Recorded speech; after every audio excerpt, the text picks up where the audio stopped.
سلامتی ہے ان آنکھوں پہ جو ہدایت پہ نظریں جمائے بیٹھی ہیں، سلامتی ان کانوں پہ جو ذکر خیر کے منتظر رہتے ہیں، سلامتی ان قدموں پہ جو ہدایت کی راہ پہ گامزن ہیں۔ السلام علیکم ورحمۃ اللہ وبرکاتہ۔ تمام تعریفیں خدائے بزرگ و برتر کے لیے جو وحدہ لا شریک ہے، نہ کوئی ثانی ہے نہ کوئی ہمسر ہے۔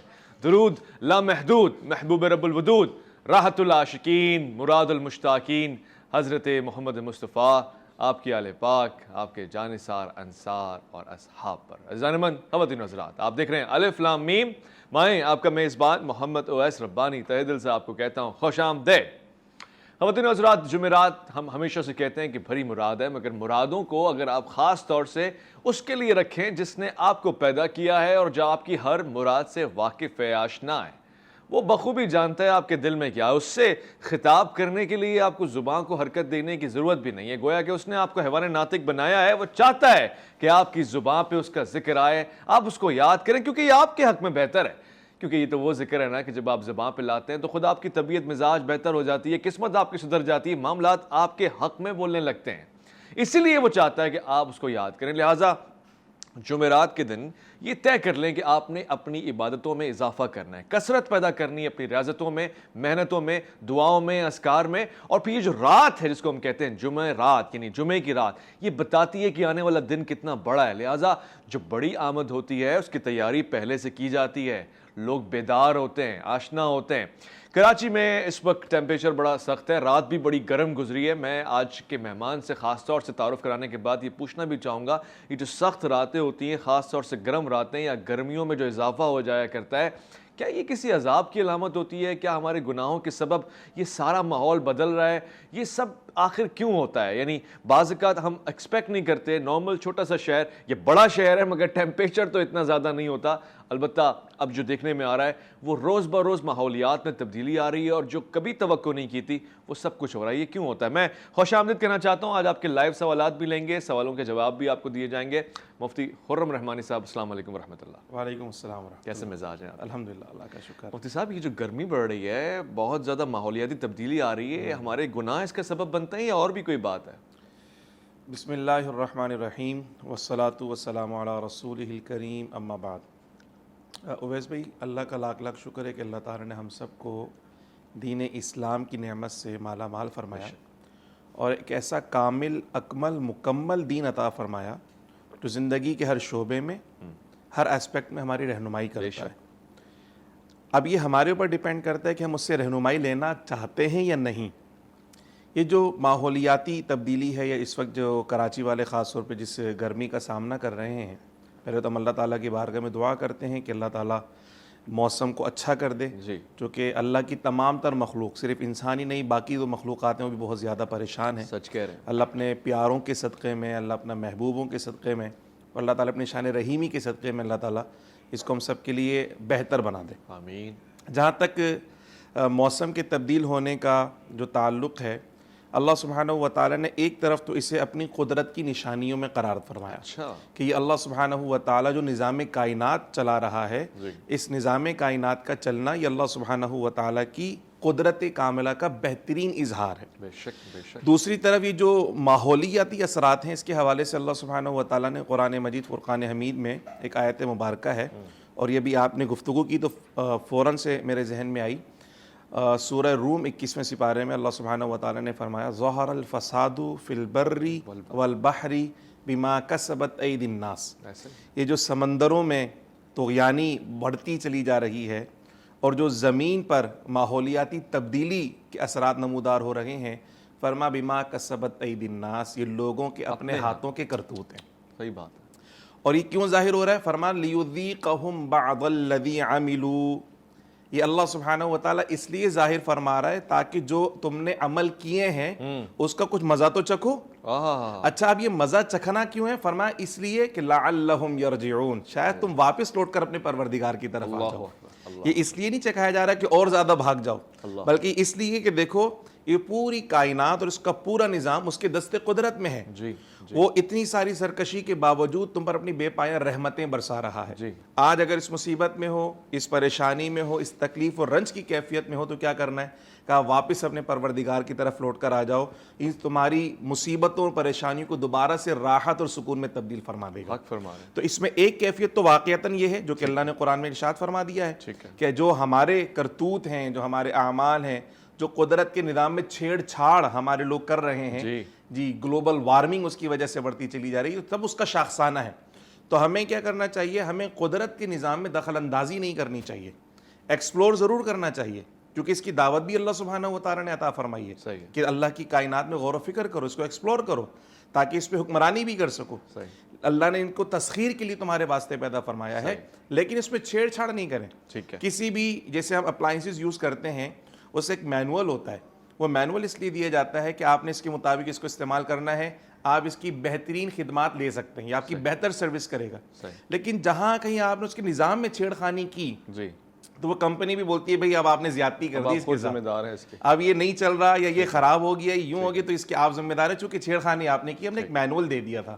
تو ایسے ایک مینول ہمیں زندگی گزارنے کا اللہ نے قرآن میں عطا فرما دیا ہے, اس کے مطابق گزاریں گے انشاءاللہ راحت اور سکون ملے گا. اور ایسی کوئی تکلیف پریشانی آ بھی جائے تو یہ الارمنگ سچویشن کہ لعلہم یرجعون, اللہ کی طرف واپس لوٹو, اس سے دعائیں کرو, اللہ تعالیٰ اس مصیبت کو دور فرما دے, آسان بنا دے. بالکل خوب فرمایا آپ نے.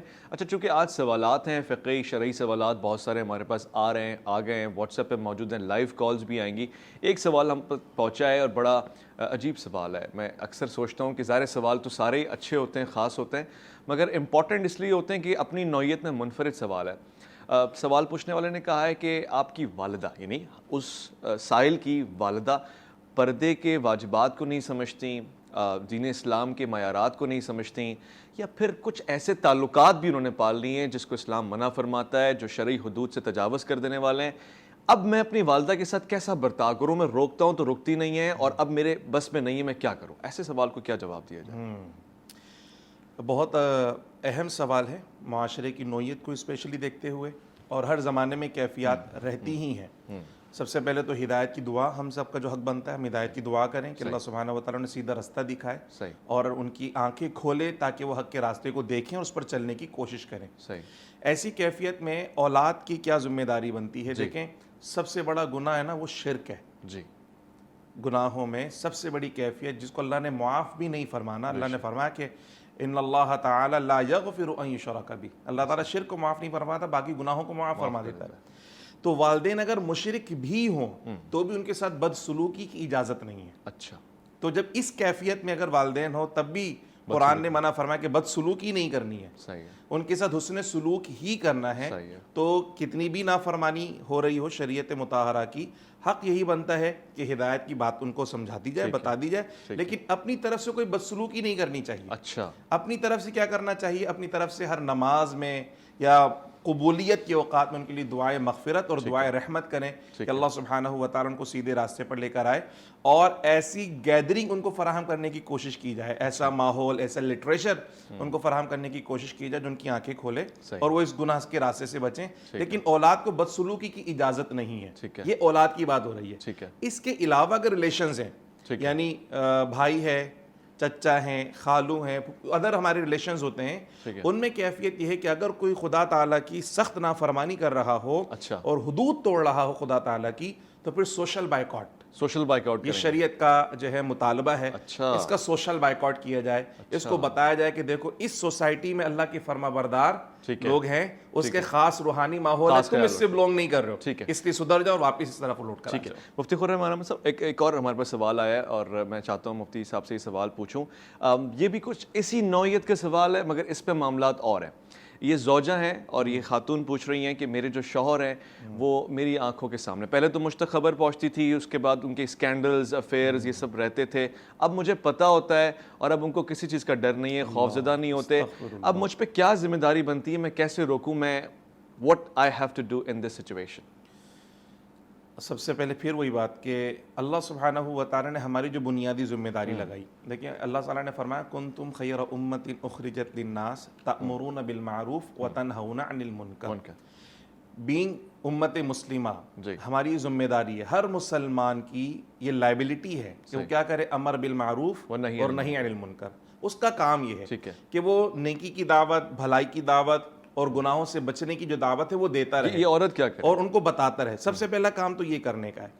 دوسری چیز یہ ہے کہ شریعت مطہرہ کی جو انفورسمنٹ پاور ہے نا، وہ اللہ نے لوگوں کو عطا نہیں فرمائی ہے، پھر وہ اللہ سبحانہ و تعالی نے حکومت کو عطا فرمائی ہے. یعنی مولویوں کو نہیں، مولوی کی بات نہیں کر رہا، حاکم کو حاکم کو عطا جو فرمائی ہے. حاکم اگر مولوی ہو تو پھر چلے گا ہاں پھر برابر. چلے گا. جو انفورسمنٹ پاور ہے نا وہ حکومت کے پاس ہے، حاکم کے پاس ہے. حاکم انفورس کر سکتا ہے. ہمارا کام کیا ہے؟ اللہ تعالیٰ نے قرآن میں فرمایا آپ کا کام ہے حق کی بات پہنچا دینا. ٹھیک ہے. اور اس کے لیے میں صرف سمجھنے کے لیے پوچھ رہا ہوں، حاکم اگر شرعی ہو اور غیر مسلم اگر حاکم ہو کسی اور کنٹری میں رہے تب تو معاملات الگ ہوں گے نا؟ پھر تو معاملات. ٹھیک ہے، میں کالر لے لیتا ہوں ساتھ ساتھ. جی السلام علیکم ورحمۃ اللہ وبرکاتہ. جی السلام علیکم. جی السلام علیکم. جی وعلیکم السلام. کون صاحب کہاں سے کیا فرمائیں گے الف لام میم میں؟ سر میں محمد فاروق بات کر رہا ہوں لاہور سے. فرمائیے. میرے بیٹے کا نام محمد ارحم خان ہے. جی تو میں یہ پوچھنا چاہ رہا، کچھ لوگ ہمیں کہتے ہیں کہ ارحم نام جو ہے وہ نہیں رکھنا چاہیے، تو میں یہ کہتا ہوں کہ رہنمائی فرما دی جائے کہ کیا ارحم نام سوٹیبل ہے یا ہم اس کو چینج کر دیں. میں بالکل بتاتا ہوں آپ کو. ویسے آپ کو معلوم ہے ارحم کے معنی کیا ہیں؟ ارحم سے مراد ہے رحم کرنے والا. بہت اچھے. اللہ کے لیے ہم کہتے ہیں ارحم الراحمین. اور اب یہ پوچھ رہے ہیں کہ اس نام رکھنا چاہیے کہ نہیں چاہنا چاہیے، اس میں کوئی معیوب بات ہے؟ نہیں، اس میں معیوب بات تو نہیں ہے. یہ بالکل ایسے جیسے اکبر ایک ہوتا ہے کبیر، کبیر مانے بڑا، اکبر سب سے زیادہ بڑا. تو رحیم رحم فرمانے والا، ارحم بہت زیادہ رحم مبالغے کا فرمانے صیغہ والا. ہے اس میں. یہ مبالغے کا صیغہ ہے، افعال التفضیل کا صیغہ، اس میں تفضیل ہے. تو اس کے اندر بہت زیادہ مبالغہ پایا جاتا ہے، بہت زیادہ رحم کرنے والا. تو ارحم تو رکھا جا سکتا ہے، ارحم نہیں رکھا جا سکتا. جی ٹھیک ہے نا، وہ پھر امر کا بن صیغہ ہو جائے گا. جائے جی گا. جی جی بالکل. تو ارحم نام رکھنے میں کوئی مذائقہ نہیں ہے، رکھا جا سکتا ہے. خوب ہو گیا. اچھا وہ بریک پہ جانا ہے لیکن وہ بات پوری ہو جائے. اب وہ خاتون پہ کیا واجبات ہیں، وہ کیا کریں؟ ان خاتون پہ یہی ہے کہ وہ جو دین کی جو باتیں ہیں ان کو سمجھائیں اپنے شوہر کو، اور ان کے حق میں دعا کریں. رشتہ رہے برقرار. رشتہ برقرار بالکل رکھ سکتی ہیں، اس میں کوئی مذائقہ نہیں ہے. اگر رشتہ برقرار رکھنا اور توڑنا چاہیں تو بھی کوئی مذائقہ نہیں ہے. اچھا اگر وہ ایسے شخص سے پیچھا چھڑانا چاہتی ہیں جو انتہائی غلط کاموں کے اندر مصروف ہے، ان کا حق ہے. شریعت بالکل ان کا حق بنتا ہے، وہ ایسے شخص سے اپنا رشتہ. ٹھیک ہے، بہت شکریہ. ایک مختصر سے وقفے کی طرف جا رہا ہوں. جب لوٹ کر آؤں گا تو ایک ایسا سوال پوچھوں گا. جب آج میرے پاس وہ آیا میرے رونگٹے کھڑے ہو گئے. سوال تو بہت زیادہ غور طلب تھا. میں مفتی صاحب سے یہ سوال پوچھوں گا. پوچھنے والے نے ایک عجیب سا سوال پوچھا. اس نے کہا کہ قرآن تو یہ فیصلہ سنا چکا ہے طیب مردوں کے لیے طیب عورتیں ہیں اور خبیث مردوں کے لیے خبیث عورتیں ہیں. تو اگر مجھ سے دنیا میں کہیں خباثت ہوئی ہے، غلطی کوتاہی ہوئی ہے، تو اب میں یہ لازم سمجھوں کہ مجھے سامنے والا ملنے والا شریک حیات بھی خبیث ہی ہے، تو اب یہ خبیث پلس خبیث ہوگا. اس پہ جواب لوں گا. لوٹ کر آئیں گے الف لام میم میں. آپ کا انتظار ہے.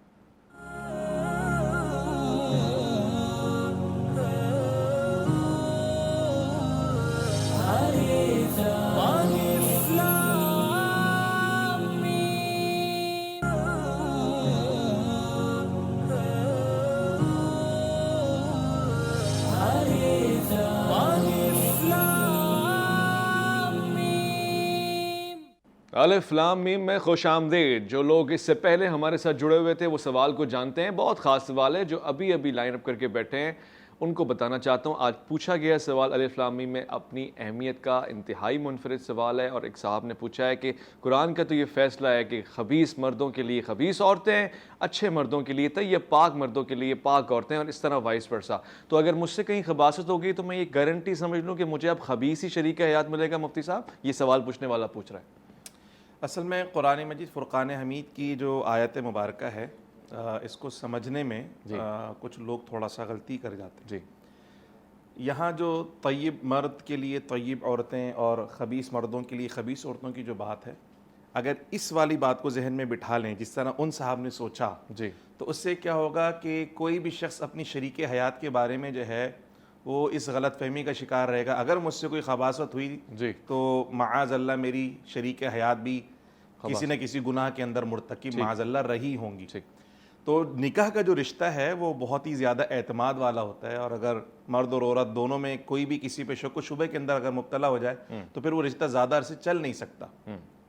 یہاں جو طیب سے مراد ہے وہ ہے مومن مرد. اچھا الطیبات للطیبین والطیبون للطیبات. جی یعنی مسلمان اور مومن مرد جو نکاح کریں گے وہ مومن عورتوں سے ہی کریں، اچھا اور جو مومن عورتیں ہیں ان کے نکاح کس سے ہوں گے؟ مومن مردوں سے ہی ہوں گے. اچھا کافروں سے نہیں ہو سکتے. صحیح ہے. اور الخبیثات للخبیثین والخبیثون للخبیثات، اس سے مراد کافر ہیں. کہ کافر آپس میں نکاح کر سکتے ہیں. اچھا. کافر عورتیں تو کافر مردوں سے نکاح کریں گی، کافر مرد ہیں تو کافر عورتوں سے نکاح کریں گے، مشرکین ہیں تو مشرکین سے نکاح کریں گے. تو اہل ایمان جو نکاح کریں گے وہ مومنہ عورتوں سے کریں گے. وہ کہ اہل کتاب خواتین سے، اہل کتاب کی بات ہے، مشرکین کی بات نہیں ہے. ٹھیک ہے. تو جب طیب اور خبیث آتا ہے تو قرآن مجید میں ایک اور مقام پر ہے انما المشرکون نجس. نجس. جی جی. تو جو کافر ہے اسے جو ہے وہ خبیث کہا جائے گا. ٹھیک ہے. اور اس کے مقابلے میں جو اہل ایمان ہیں وہ طیب ہیں. ٹھیک ہے. اللہ سبحانہ ان کو طیب فرمایا. تو اس سے جو مراد ہے یہ والی کیفیت میں آپ لیں گے تو انشاءاللہ پھر آپ شکوک و شبہات آپ کے ختم ہو جائیں گے اور وہ کیفیت نہیں رہے گی. تو یہ صرف پہلی دفعہ سوال نہیں ہے، سوال تو کئی مرتبہ ہم سے ہو چکا ہے الحمدللہ. رمضان شریف میں جب تفسیر بیان ہو رہی ہوتی ہے اور یہ آیات بینات سورہ نور کی جب چلتی ہے خاص طور پہ، تو یہ سوالات آتے ہیں سب کے ذہن میں. اور پھر بندہ اس کیفیت میں رہتا ہے کہ اگر مجھ سے کوئی گناہ ہوا تو کہیں میری بیوی بھی کسی گناہ کے اندر مرتکب ہو کر نہ آئی ہو، اور اگر ایسا سوچ لیے تو معاملہ بہت زیادہ خراب ہو جائے گا. تو ایسا نہیں ہے. پہلی کیفیت تو یہ ہے طیب سے مراد اہل ایمان مرد ہیں اور اہل ایمان عورتیں. خبیث سے مراد کافر مرد اور کافر. اب یہاں پہ ایک ٹیکنیکل سوال ہے اور وہ یقینی طور سے دیگر مذاہب کو لے کے. وہ سوال یہ ہے کہ ہم اہل کتاب حضرات سے نکاح کر سکتے ہیں، ان سے ہمارے رشتے بن سکتے ہیں. اس سے یہ واضح ہو گیا کہ اہل کتاب مشرکین تو نہیں ہے. مثال کے طور پہ مسیحی برادران یا دیگر، کیا ہم ان کو مشرکین میں کاؤنٹ کرتے ہیں یا اہل کتاب میں کاؤنٹ کرتے ہیں؟ نہیں، اللہ سبحانہ و تعالیٰ نے خود ان کو مشرکین میں کاؤنٹ نہیں فرمایا. اچھا. اللہ سبحانہ و تعالیٰ نے تو اہل کتاب ہی قرار دیا ہے. بے شک. ان کے عقیدوں کی برائیاں بھی بیان ہوئی قرآن میں کہ دیکھو یہ غلط عقیدے ہیں ان کے، لیکن پھر بھی اللہ سبحانہ و تعالیٰ نے ان کو مشرک قرار نہیں دیا. انہیں ایک الگ کیٹیگری کے اندر بہت اچھا، بہت واضح ہو گیا. ایک اور ہمارے پاس لائیو کالر بھی ہیں. بہت سارے سوالات ہمارے پاس ہیں، وقت کم ہے. آپ کا سوال بہت خاص ہوگا. السلام علیکم ورحمۃ اللہ. Thank you. جی سوال کیا پوچھیں گی اور کون ہے، کہاں سے ہیں؟ جی میں عفت بات کر رہی ہوں جہلم سے.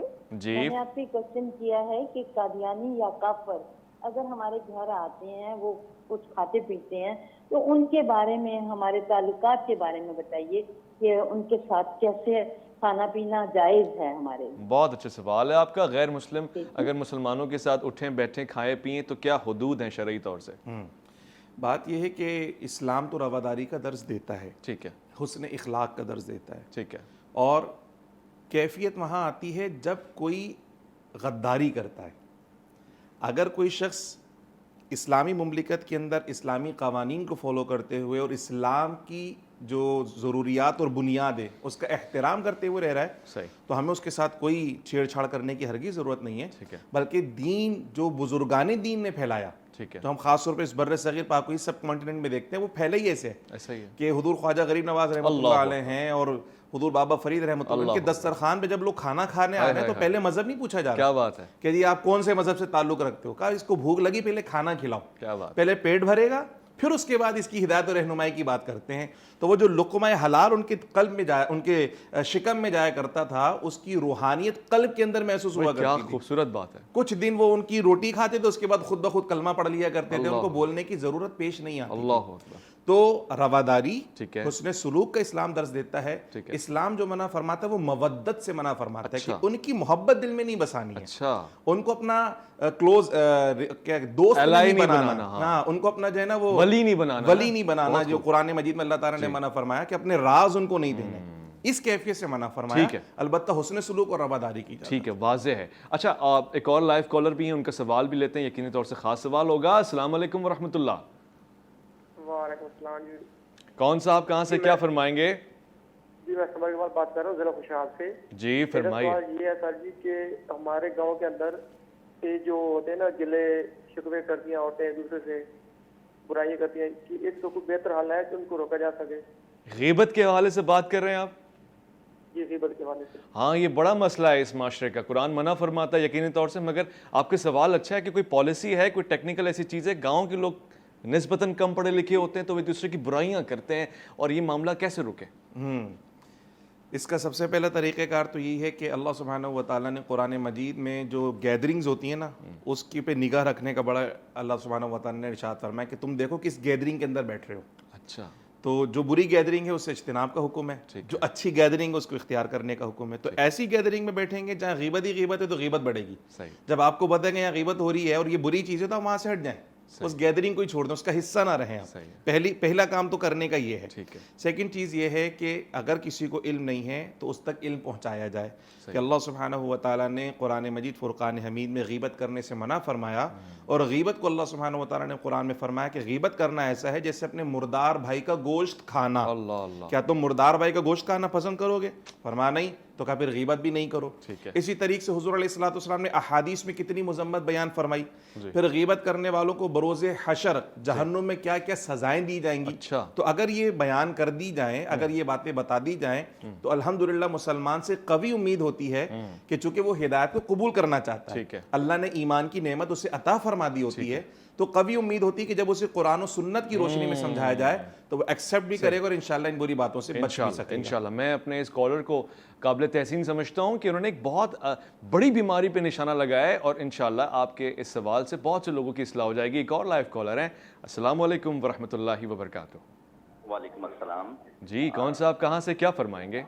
سر اجمل بات کر رہا ہوں کراچی سے. ماشاءاللہ. میں نے یہ پوچھنا تھا کہ جب ہم نیت کرتے ہیں نماز کی تو کبھی ایسا ہوتا ہے کہ ہم لیٹ پہنچ جاتے ہیں نا نماز میں, تو ہمیں یہ معلوم نہیں ہوتا کہ ہم دوسری رکعت میں یا تیسری رکعت میں, تو ہم نیت کس طرح کریں گے, یعنی کہ اپنے جب ہم کرتے ہیں تو ماشاءاللہ مجھے معلوم نہیں ہے کہ امام صاحب کی کون سی رکعت چل رہی ہے. بہت خوب, اللہ آپ کی باجماعت نمازیں قبول فرمائے. بعض اوقات ہمیں نہیں معلوم ہوتا کون سی رکعت چل رہی ہے, اور اچھا سوال ہے, کیا کریں ایسا؟ ہاں بہت اچھا سوال ہے, اور ٹیکنیکل سوال اس کو اگر میں کہوں, چونکہ سمجھنے کی بات ہے. صحیح ہے. دیکھیں نیت جو ہے وہ دل کے ارادے کو کہتے ہیں. ٹھیک ہے.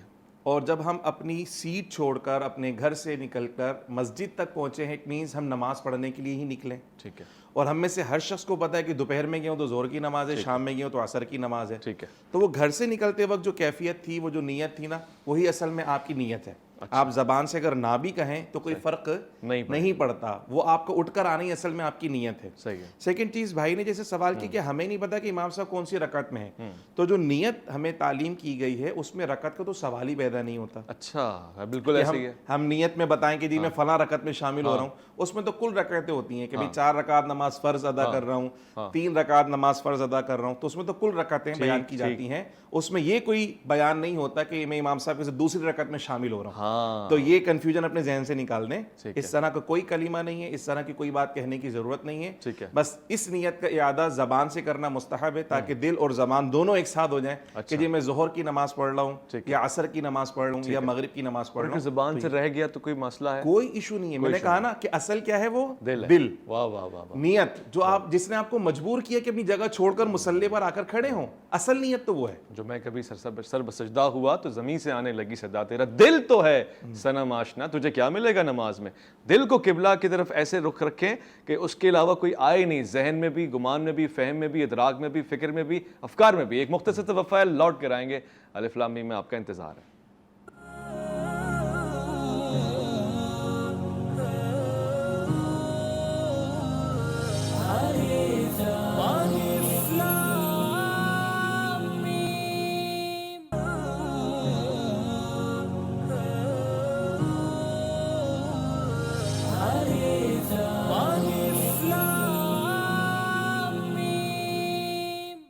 خوش آمدید. آپ کو اس بات کا اندازہ ہونا چاہیے کہ پروردگار کی نعمتوں میں گھرے رہتے ہیں آپ صبح و شام, اور بہت ساری ایسی بلائیں کہ جن کا آپ کو پتہ بھی نہیں ہوتا, کھا جائیں وہ آپ کو, مگر وہ آپ کو بچا لیتا ہے آپ کو محسوس ہونے سے قبل بھی. لہٰذا شکر کرتے رہا کریں, زبان کو میٹھا رکھیں شکر کی طرح, شکر کے ساتھ ساتھ. اور یہ یاد رکھیے گا کہ اس نے آپ کے حق میں سب کچھ کیا ہے, آپ نے اس کے اطاعت کے لیے کچھ بھی نہیں کیا ہے, ابھی کوئی حق ہی ادا نہیں کیا ہے. لہٰذا فرما برداری کا اصول یہ ہے کہ صبح و شام شکر کریں, اطاعت کریں, اور یاد رکھیں کہ یہ سب کچھ ہمیں ملا ہے فخر موجودات, مقصود کائنات, خاتم الانبیاء, رحمت للعالمین, حضرت محمد مصطفیٰ صلی اللہ علیہ وآلہ وسلم کے طفیل. لہٰذا ہم بارہا صلوات بھیجا کریں جمعرات سے لے کر جمعے کا دن, اور جمعے کے آخری ساعتوں تک بھی آپ کے لب پہ درود و سلام کا نغمہ رہنا چاہیے. میں مفتی صاحب سے پوچھنا چاہتا ہوں, جمعرات کی کوئی خاص اذکار ہوا کرتے ہیں, کچھ خاص وظائف ہوا کرتے ہیں, کچھ خاص ترتیب ہوا کرتی ہے, راتوں کو جاگنا ہوتا ہے, کچھ ترتیب تو بتائیں. میں آپ نے جو بھی بات کی ہے اپنے یعنی گفتگو کے دوران, جو درود پاک والی آپ نے بات کر دی ہے نا, اللہ اکبر. آپ یوں سمجھیں کہ حضور علیہ الصلوۃ والسلام کی امتی کے لیے جو جمعے کی رات ہے نا, جی آپ یہ سمجھیں یہ عید کی رات ہے. اللہ اکبر. عید کی رات کیسے کہ ایک شخص کو جس سے محبت ہوتی ہے نا, اس کی عید اس دن ہوتی ہے جس دن اس کے محبوب اس کی بات کو سنے, واہ واہ واہ, اور اس کی بات پہ توجہ دے. تو اس کی خوشی کی انتہا نہیں ہوتی کہ آج میری محبوب سے بات ہوئی ہے, اس نے میری بات سن لی ہے, میری طرف متوجہ ہوا ہے, میرا پیغام اس تک پہنچ گیا ہے, تو ایک قلبی سکون اور خوشی نصیب ہوتی ہے. تو حضور علیہ الصلوۃ والسلام کے غلام کے لیے یہ جو رات ہے نا, یہ جو دن ہے, یہ عید کی رات اور عید کا دن ہے. وہ اس لیے کہ پیارے آقا صلی اللہ تعالیٰ علیہ وسلم کی حدیث مبارکہ ہے, ترمذی کے اندر بھی موجود ہے, ابن ماجہ, سنن ابی داؤد کے اندر بھی حدیث مبارکہ موجود ہے, فضائل جمعہ کی جتنے ابواب آئیں ان میں یہ حدیث مبارکہ موجود ہے.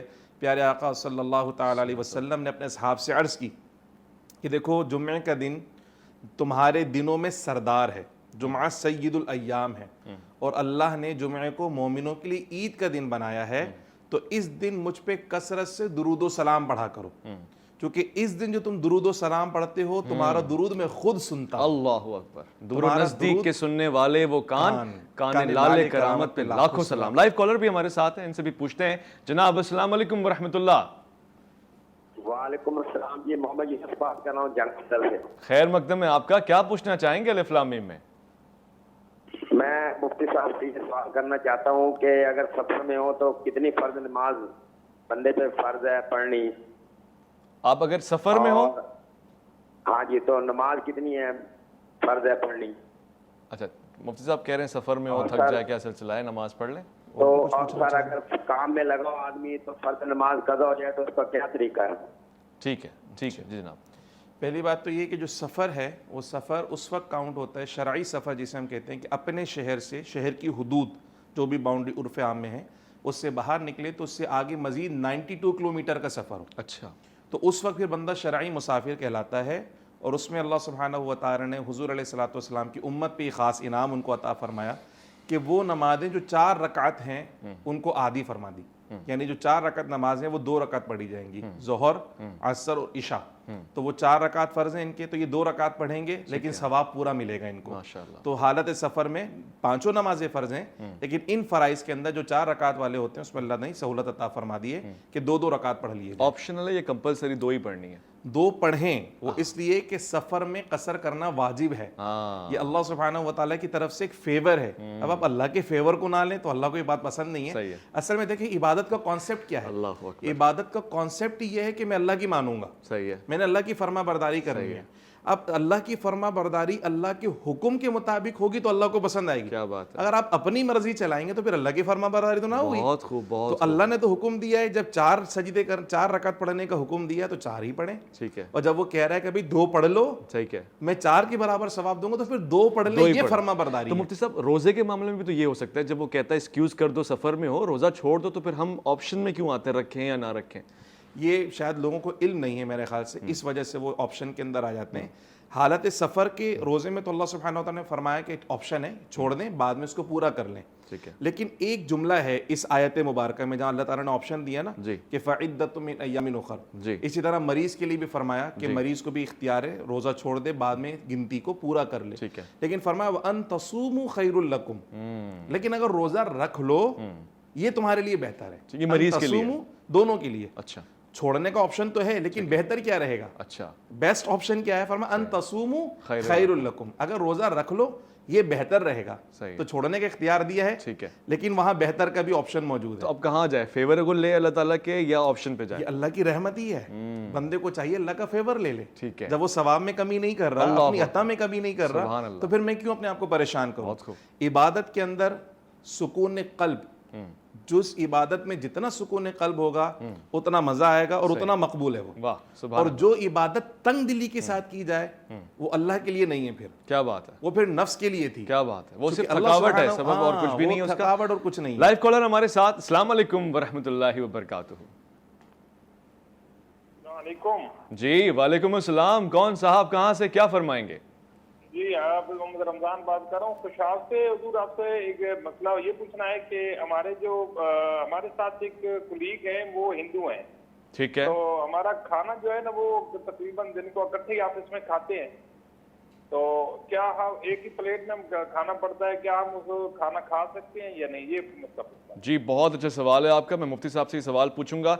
غیر مسلم حضرات خاص طور سے اگر کوئی مشرک طبقے سے تعلق رکھتا ہے تو ایک ہی پلیٹ میں کھانا کھا سکتے ہیں, کھانا بھی اگر لس والا ہو, سالن ہو, فاسٹ فوڈ نہ ہو, ذرا ترتیب بیان فرما دیں.